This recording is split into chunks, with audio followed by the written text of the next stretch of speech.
para que a gente possa compreender esse livro de João, antes é necessário a gente entender a grande história de Deus. Nós fazemos parte da grande história de Deus. E essa história, ela tem 4 atos principais. Criação, Gênesis 1 a 2, queda, lá em Gênesis 3, daqueles versículos, e depois a gente vê todo o processo de redenção por quase toda a palavra de Deus, terminando com a consumação. E o livro de João, ele está justamente nesse terceiro ato da grande história de Deus, que é a redenção.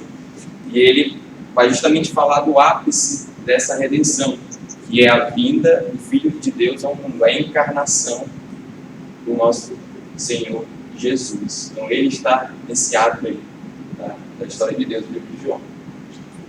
O prólogo do livro está lá em João 1, a partir do versículo 1 até o verso 1 ao 5, diz o seguinte: no princípio era o Verbo, e o Verbo estava com Deus, e o Verbo era Deus. Ele estava no princípio com Deus. Todas as coisas foram feitas por ele, e sem ele nada do que foi feito se fez. Nele estava a vida, e a vida era a luz dos homens. E a luz resplandece nas trevas, e as trevas não a compreenderam. Amém? Então isso é o início do livro de João. E aqui a gente vê João falando logo sobre a eternidade do Filho de Deus. Então Jesus, ele não passou a existir ali há 2000 anos atrás. Ele é eterno, ele apenas se encarnou, ele tomou a forma humana. Então ele fala sobre isso, João. Ele também fala sobre a personalidade de Jesus. Ele diz: a palavra estava com Deus. Então aqui a gente vê falando sobre essa personalidade do Filho de Deus. Então ele é diferente do Pai, e ele é diferente do Espírito, mas eles são a mesma essência. Então João fala sobre isso também. E ele fala que a palavra era Deus, afirmando a divindade de Jesus. Então aqui a gente percebe que ele está combatendo algo que estava ali acontecendo na época, que a gente vai ver daqui a pouquinho. Só para a gente compreender, é interessante a gente falar sobre João e os outros evangelhos, Mateus, Marcos e Lucas. A gente precisa compreender que ele é totalmente diferente dos outros evangelhos. 90% do conteúdo desse livro é exclusivo. Somente João fala ali milagres, ensinos, discursos do mestre, e o público dele é universal. Já Mateus, ele fala para os judeus, Marcos fala para os romanos e Lucas fala para os gregos. O propósito, Mateus tinha como objetivo revelar Jesus como rei dos judeus. Marcos tinha como objetivo revelar Jesus como servo. Lucas tinha como objetivo revelar Jesus como o perfeito homem. Já João tinha como objetivo revelar Jesus como o Filho de Deus. E quem tivesse fé nele teria a vida eterna. Isso está lá em João 20, 31. É só dar uma lida lá para a gente ver. João 20, 31. Ele diz o seguinte: estes, porém, foram escritos para que creiais que Jesus é o Cristo, o Filho de Deus, e para que, querendo, tenhais vida em seu nome. Então, quando você estiver lendo o livro de João, você precisa compreender que tudo aquilo que ele vai relatar, milagres de Jesus, discurso de Jesus, ele tem como objetivo revelar Jesus como o Filho de Deus, e que, se caso a gente tiver fé nele, a gente vai ter a vida eterna. Ele apresenta uma divisão geral. Do capítulo 1 até o capítulo 11, a gente vê João dando ênfase aos milagres de Jesus. Lá também tem discurso do mestre, mas ele dá ênfase aos milagres de Jesus. Já do 12 ao 21, ele vai dar essa ênfase mais à questão dos ensinamentos do nosso rei. O autor, quem é o autor do livro de João? Você pode falar, João, é fácil demais, só que se a gente for ler o livro, a gente não vai ver ele falando João, autor deste evangelho, escrito para todos os povos que realmente querem Jesus. Isso não está lá, mas a gente sabe por testemunhos internos, ou seja, dentro do próprio texto, e por ter testemunhos externos, que João é o autor desse livro. Né? Nessa questão de ter testemunhos internos, a gente tem os pais da igreja, Inácio de Antioquia, Justino Mártir, e eles falam, sem exceção, todos eles falam que João foi o autor do evangelho que leva seu nome. Quem é João? Primeiro, ele era judeu, filho de Zebedeu, conforme está lá em Marcos 1, 19 e 20. Ele era empresário, juntamente com Pedro, no ramo da pescaria. Antes, lógico, né, do próprio Senhor ele ter um encontro com eles. Ele foi testemunha ocular de basicamente todos os fatos que ele registrou no seu livro. E ele era um apóstolo escolhido por Deus para uma determinada missão específica naquele tempo. Então, apóstolo, né, a gente sabe, só era realmente os 12 e Paulo depois, nesse sentido de ser aqueles primeiros que iriam realmente começar a obra do Pai ali, após a partida do Filho de Deus para o céu. Como a gente disse, ele era filho de Zebedeu, Marcos 19, 19 e 20. Ele foi um dos 3 apóstolos mais importantes, assim, mais íntimos do Filho de Deus. Ele estava em 3 momentos. Só ele, Pedro e Tiago. Esses momentos são transfiguração, a ressurreição da filha de Jairo e aquele momento no Getsemane.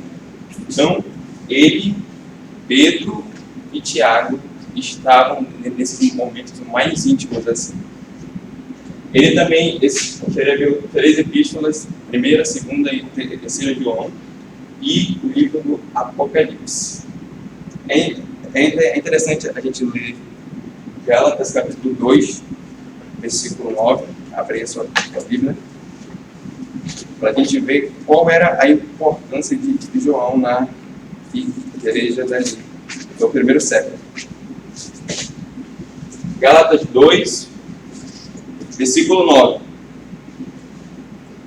diz o seguinte: e conhecendo Tiago, Pedro e João, que eram considerados como as colunas, a graça que me havia sido dada, deram-nos as destras em comunhão comigo e com Barnabé, para que nós fôssemos aos gentios e ele a circuncisão. Então, Paulo fala aqui que João era coluna da igreja primitiva na época, juntamente com Pedro e Tiago. Não Tiago, o apóstolo, que já tinha sido morto, mas o Tiago, irmão do próprio Senhor Jesus. Ele escreveu esse livro entre 90 e 96 depois de Cristo. Estamos falando sobre João, o autor e a data. Qual era o contexto? Essa parte ela é fundamental para que quando você estiver lendo esse livro, você realmente possa compreender no sentido mais amplo aquilo que está sendo dito no texto. Primeiro, o Evangelho já havia sido pregado por todo o Império Romano e o cristianismo já não era mais considerado uma seita ligada ali ao judaísmo, e então já estava expandido no mundo. Uma outra parte do contexto que é interessante é que Jerusalém já fora derrubada e o templo tinha sido destruído no ano 70 depois de Cristo, lá com Tito. E os cristãos, eles estavam sendo extremamente perseguidos nessa época, porém, eles também tinham tido vitória em algumas regiões. E todo o restante do Novo Testamento já tinha sido escrito, exceto Apocalipse. Agora, entrando mais nessa parte do estilo e propósito. Este evangelho, ele realmente difere de tanto Lucas, Mateus e Marcos. Esse evangelho de João, ele realmente difere, tanto em seu estilo quanto em seu propósito. Ele é tão profundo, mas ele também é simples. Então, só para a gente entender um pouco dele, a gente vê que ele tem elementos como, por exemplo, simplicidade. As frases são curtas e conectadas por conjunções ordenativas. Então, por exemplo, eu sou o caminho e a verdade e a vida. Então, essa aí é uma característica dele. Uma outra coisa, similaridade. Isso decorre do método de tratar cada passo da narrativa como se fosse isolado, não separado de todo o restante. Então, a gente percebe no ensinamento de Jesus ali, ele falando sobre determinado assunto. Eu sou o bom pastor, aí ele passa esse assunto, aí a gente já percebe ele falando de outro. Então, a gente percebe isso aí no livro de João. Uma outra coisa, a gente vê a repetição, seja na narrativa própria ou nas palavras citadas do próprio Senhor. A gente vê muito isso. Como, por exemplo, lá em João 1, lá no início que a gente leu, João 1, a gente vai ver a repetição de a palavra. Percebe muito isso ele falando. Tá? João 1, ele diz, no princípio era o verbo, né, ou a palavra, e o verbo estava com Deus, e o verbo era Deus, ou a palavra. Então a gente vê essa repetição. Aí ele fala também sobre a paz, repetindo, e que ele fala, o bom pastor dá vida pelas ovelhas. Então a gente vê essa repetição dos termos. E uma outra característica é o paralelismo também, ou declarações que expressam as mesmas verdades ou verdades semelhantes com as seguintes, que são comuns. Eu lhes dou um presente, a minha paz, e essa paz que eu lhes dou é um presente. Então a gente vê essa repetição, esse paralelo aí que ele faz. Uma outra característica do livro são os contrastes. A gente vai perceber muito luz e escuridão, verdade e falsidade, bem e mal, vida e morte, Deus e Satanás. Então, quando você lê, você realmente vai percebendo isso na prática.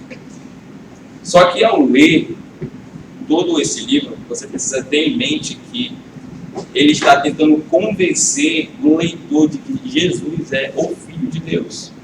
Então, quando você lê um determinado milagre, você precisa entender que esse milagre está apontando para algo maior. Não é somente o milagre, ele está falando, olha, porque ele fez esse tipo de milagre, significa que ele é alguém. E a gente sabe que ele está tentando dizer que Jesus é o Filho de Deus. Então, pelo texto lá que a gente leu, de João 20, a gente vê que esse livro tem dois propósitos. Um é apologético, ele está defendendo, ele está realmente querendo que todo mundo reconheça que Jesus é o Filho de Deus, é o Deus eterno que se encarnou, e ele também tem um propósito evangelístico, ou seja, ele realmente quer que você creia que Jesus é o Filho de Deus, porque só isso realmente vai trazer para você a salvação, vida eterna.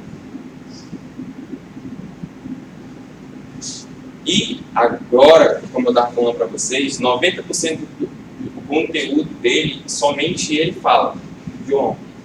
E esse essa parte que é só dele, tá, por exemplo, no início, falando sobre, no princípio era o verbo, só ele fala disso. Uma outra coisa que só ele fala, o primeiro milagre de Jesus também foi numa festa de casamento. Só ele fala também sobre a conversa de Jesus com Nicodemos. Necessário lhes é nascer de novo. Se você não nascer de novo, você não pode ver nem entrar no reino de Deus. Só ele relata isso, só João. Uma outra coisa só ele relata, o diálogo de Jesus com a mulher samaritana. Aquela conversa profunda que ele realmente tem com ela. Ele fala sobre a água da vida e tal. A gente vê lá em João 4, 1 a 27. Uma outra coisa que só ele fala, o milagre no tanque eterno. A gente vê o homem que já estava ali há 38 anos, ninguém realmente tinha. E aí a gente vê João relatando isso. Então, esse milagre está apontando para algo maior. Está querendo realmente dizer que quem fez esse milagre é alguém, no caso é o Filho de Deus. A gente vê só ele relatando o discurso de Jesus sobre o pão da vida. Esse discurso, ele é muito forte, esse discurso. Tem uma parte desse discurso que ele está ali diante do discípulo, né? Ele está dando esse discurso, e aí muitos que estavam com ele vão embora. E aí ele pega, Jesus no caso, né, chama ali seus discípulos e fala, vocês também não querem ir? E aí ele fala, e aí Pedro responde, né, como a gente já sabe, para onde iremos nós? Só tem as palavras de vida eterna. Então é forte demais isso, e João relata isso para a gente. Ele também relata o ensino de Jesus sobre a água viva. Ele fala que quem tem sede, vem a mim e beba da água da vida. Só ele fala sobre isso. E ele também relata a cura do cego de nascença, lá em João 9. Ainda sobre isso, ele relata esse discurso do Senhor como o bom pastor. Eu sou o bom pastor e dou a minha vida pelas ovelhas. Eu vim para que tenham vida em abundância. Só ele relata isso. E também relata, de maneira exclusiva, a ressurreição de Lázaro. Que ele fala, eu sou a ressurreição e a vida. Aquele que crê em mim será ressuscitado no último dia. Sempre viverá. E aí, eu estava escutando uma mensagem do pastor Hernandes Dias Lopes, e ele estava falando por que 4 dias. Porque Jesus esperou 4 dias para que ele realmente ressuscitasse Lázaro. E aí, quando eu estava ouvindo isso, eu fiquei pensando, realmente, por que 4 dias? E aí, segundo o pastor Hernandes, né, ele estava dizendo que na cabeça de quem estava na época ali, uma pessoa normal poderia ressuscitar uma pessoa até 3 dias, porque não sei se você sabe, mas já tinha, né, eventos antes da vida de Jesus sobre ressurreição, mas nunca tinha passado de 3 dias. Ele fala sobre isso. Então, quando Jesus espera 4 dias e faz esse milagre da ressurreição, na cabeça de quem estava ali perto, era, rapaz, ele não é uma pessoa comum. Então, era mais ou menos assim. Ou a gente muda a nossa teologia, ou a gente acredita que Jesus é realmente o Filho de Deus. Então, isso foi muito forte. Por que 4 dias? Por esse motivo. E aí, outra coisa que só ele relata também é Jesus lavando os pés dos discípulos, ensinando, né, sobre humildade, ser servo. Só ele relata. O discurso no cenáculo, que vai do capítulo 13 até o versículo 16, só ele relata também. Ele fala sobre não se turbe o seu coração, querer em Deus, querer também em mim. Ele fala também nesse discurso que ele é a videira verdadeira. Então só João relata isso. E por fim, só João relata a oração sacerdotal de Jesus, lá no capítulo 17 todo, que ele fala que Jesus fala que é para a gente ser um, que Jesus fala que é para a gente amar uns aos outros, então só ele relata essa oração. E por fim, a restauração de Pedro e a pesca milagrosa lá no capítulo 21. Então aí a gente viu 90% de coisas que somente o livro de João relata.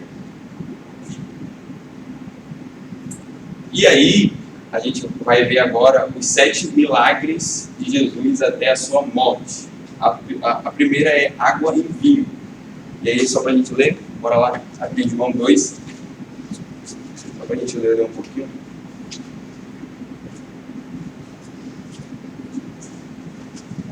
João 2.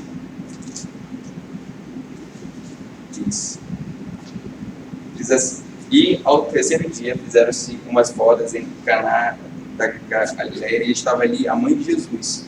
E foi também convidado Jesus e seus discípulos para as bodas. E, voltando o vinho, a mãe de Jesus lhe disse: não tem vinho. Ele disse para ela: mulher, o que tenho eu contigo? Ainda não é chegada a minha hora. Sua mãe disse aos serventes: fazei tudo quanto ele vos disser. E estavam ali postas 6 talhas de pedra para as purificações dos judeus, e em cada uma cabiam 2 ou 3 almudes. Falou-lhe Jesus: enchei de água essas talhas, e encheram até em cima. E ele disse: tirai agora e levai ao mestre-sala. E levaram. E logo que o mestre-sala provou a água feita em vinho, não sabendo de onde era, se bem que o sabiam os serventes que tinham tirado a água, chamou o mestre-sala ao esposo e disse-lhe: todo homem põe primeiro o vinho bom, e quando já tem bebido bem, então o inferior, mas tu guardastes a água, agora o vinho bom. Jesus principiou assim os seus sinais em Caná da Galileia e manifestou a sua glória, e os seus discípulos creram nele. Então aqui você realmente percebe de novo, aqui João, né, fala para a gente que isso foi para manifestar a glória do Senhor, e os seus discípulos creram nele.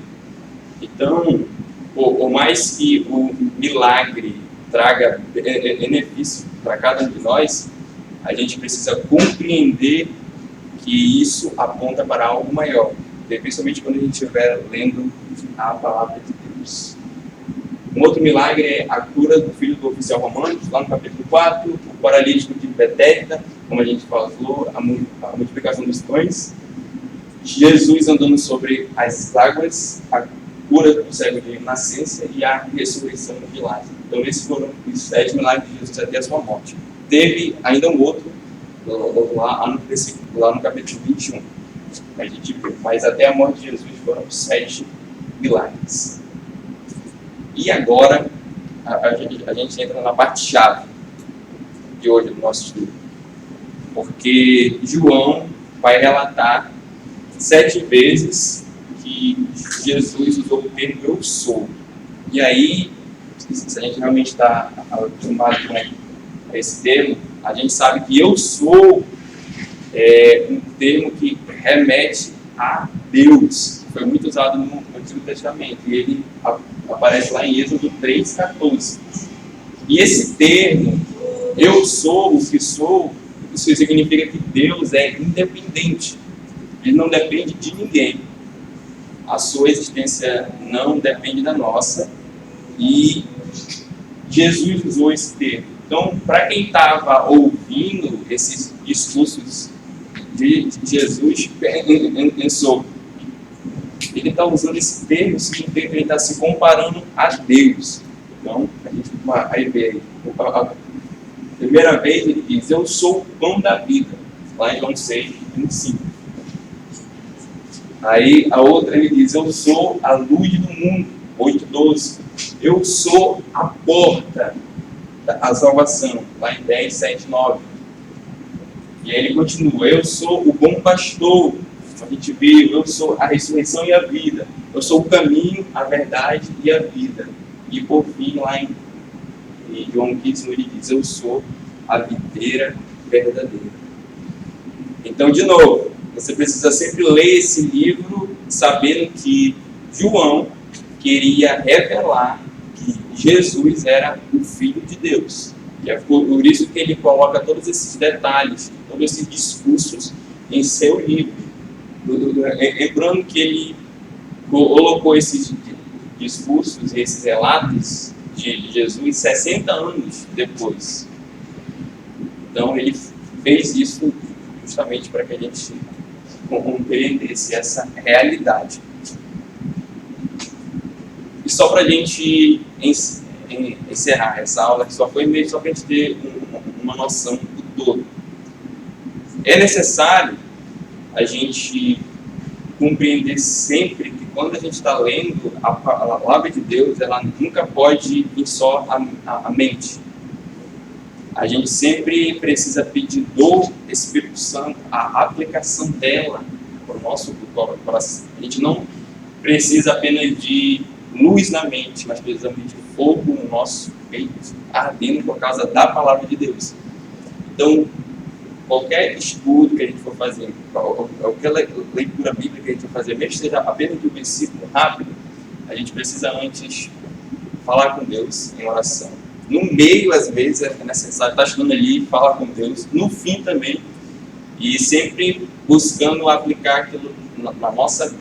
O que ela está falando sobre Deus, o que ela está falando sobre mim, o que ela está falando sobre aquilo que eu preciso ser em Deus. Então a gente sempre tem que fazer isso. E aqui também não é diferente. A partir desse estudo, a gente precisa ter a convicção de que Jesus é o Filho de Deus. É isso que esse livro de João atesta mesmo para a gente. A gente tem que ter essa convicção. Ele fala para que creiais que Jesus é o Filho de Deus. Em segundo lugar, a gente precisa compreender que Deus é a verdade. Hoje vivemos uma cultura que fala que não existe verdade absoluta. É uma cultura que está relativizando tudo, mas João revela para a gente lá no capítulo 14, versículo 6, que Jesus é a verdade. Deus é a verdade. E a gente não pode relativizar nesse sentido. A gente não pode ir na onda do mundo. E esse livro fala isso para a gente. Fala que Deus é a verdade. Então é isso. Veja, eu li a palavra de Deus e eu estou aplicando ela para o nosso contexto. Uma outra coisa que a gente precisa compreender também é que salvação somente por Jesus. Hoje a gente percebe vários caminhos que tem muita gente procurando o caminho pela ciência, por exemplo, para que a gente possa ser salvo, só a mente ser salva, enfim. Mas a gente realmente sabe que dentro da história de Deus, nós estamos no ato da redenção. Por que a gente está no ato da redenção? Porque primeiro houve uma criação que caiu. E o fato dessa criação ter caído, nós caímos também, nós precisamos de um Salvador, e não existe outro caminho que não seja Ele. Então, só Jesus é a salvação, e João também fala disso para a gente. Ele diz, eu sou o caminho. Então ele fala, eu sou o caminho, não existem outros caminhos. Ninguém vem ao Pai a não ser por mim. Então, somente por Ele. E João traz essa realidade também para a gente. O que eu vejo também em João é a soberania de Deus. Lá nesse discurso dele, falando sobre Jesus como o pão da vida, ele mostra para a gente que ninguém vai ao Pai, que ninguém vai a Ele se o Pai não o enviar. Então ali ele fala sobre a eleição, ele fala sobre a soberania de Deus na salvação. E esse livro mostra para a gente mais que nunca que o Senhor é soberano sobre tudo. a gente vê o Filho de Deus andando sobre as águas. Então ali a gente realmente percebe, ele está transformando água em vinho, está ressuscitando pessoas. Então a gente percebe a soberania de Deus. E é algo que a gente não pode deixar de lado. Porque hoje também a gente vive numa cultura que exalta o ser humano. Querendo ou não, a gente nasce e a gente vive e pensa que parece que tudo está sendo feito para a gente. Saúde para a gente, ciência para a gente, estudos para a gente. E a gente precisa compreender que nós não somos o foco. Nós não somos o dono da história, nem da nossa história. Isso tá muito hoje. Porque Deus é o dono da história geral. Deus é o dono da nossa história. Nós não somos o personagem mais importante. Nós estamos dentro da história de Deus. E porque a gente está dentro da história de Deus, e a gente é coadjuvante nessa história. Somos coadjuvantes nessa história. E graças a Deus que Ele nos trouxe para o seu reino e deu esse privilégio de fazer parte da sua história e de estar no seu reino. Então esse livro fala sobre essa soberania de Deus. E essa soberania de Deus é algo que a gente não pode abrir mão jamais. Amém, irmãos? Amém.